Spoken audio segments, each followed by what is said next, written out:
है नहीं।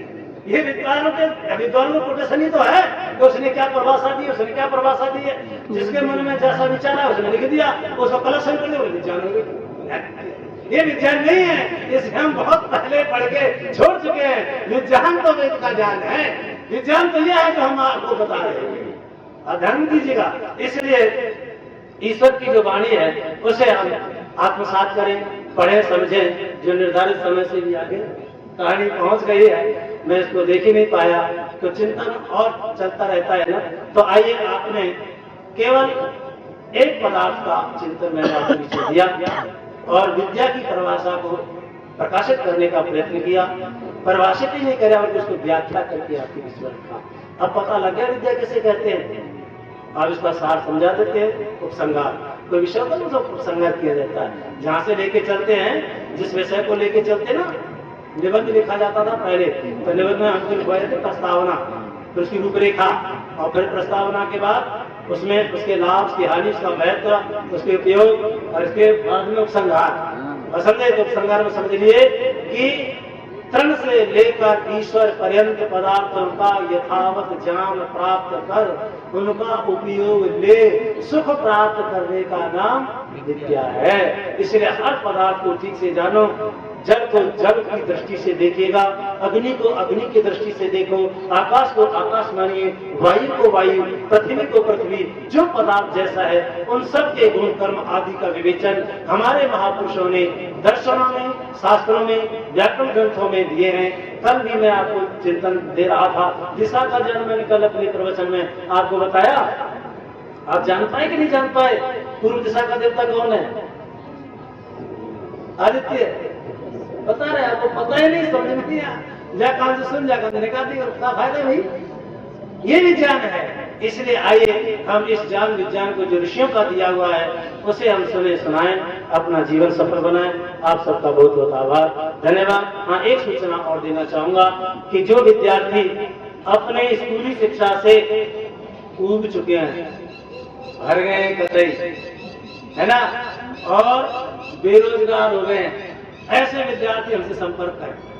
हम ऐसे बड़े बच्चों को भी इस वैदिक शिक्षा के माध्यम से उन्हें एक अच्छा प्रवक्ता बनाकर, एक अच्छा धर्माचार्य बनाकर, एक अच्छा नागरिक बनाकर, एक अच्छा आर्यवीर बनाकर उसे अपने पैरों पर खड़ा करके छोड़ेंगे, खड़ा कर देंगे। आपको जो विद्या आपके पास है वो आपके साथ रहेगी। जैसे मान लो किसी बच्चे ने बीए कर लिया या एमए कर लिया, कोई बात नहीं। मैं बीए करने के बाद गुरुकुल में आया और वो बीए का ज्ञान आज तक मेरे साथ है, एमए का ज्ञान मेरा आज तक मेरे साथ है, आचार्य कक्षा का ज्ञान मेरे साथ है, शास्त्री कक्षा का ज्ञान मेरे साथ है, बीएड का ज्ञान मेरे साथ है, आयुर्वेद का ज्ञान मेरे साथ है। इतना सारा पढ़ने के बाद हमारे पास है। अच्छा, कोई विद्यार्थी हमारे पास आता है इन विषयों से संबंधित, बोले उसे पढ़ा देंगे कि नहीं? तो तुम्हारे साथ है, तुम्हारा विकास होगा। और आपको एक बहुत बढ़िया जानकारी दे दे, स्कूली शिक्षा प्राप्त विद्यार्थी जैसे तैसे डिग्री हासिल कर लेता है, तो आज वर्तमान सरकारों ने ये व्यवस्था बना दी है, वो डिग्री आपकी किसी काम की जब तक उस डिग्री के समकक्ष कोई डिप्लोमा आपके हाथ में नहीं है।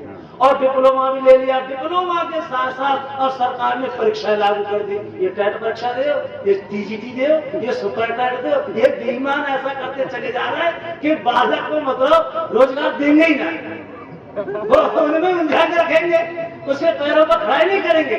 और हमारे पास कोई विद्यार्थी पढ़ते पढ़ते 12 में तो उत्तर मध्यमा तक पहुंच जाए। भाई साहब, उत्तर मध्यमा तक पहुंचते पहुंचते मेरा विद्यार्थी अपने पैर पर खड़ा हो जाता है, वेद पाठ करना सीख जाता है, संस्कार करना सीख जाता है, यह झगड़ करना सीख जाता है। गुरुकुल में जिस गांव में मैं रहता था पूरा बदमाशों का माना जाता है, लेकिन आज वो स्थिति है, घर घर में हवन होता है।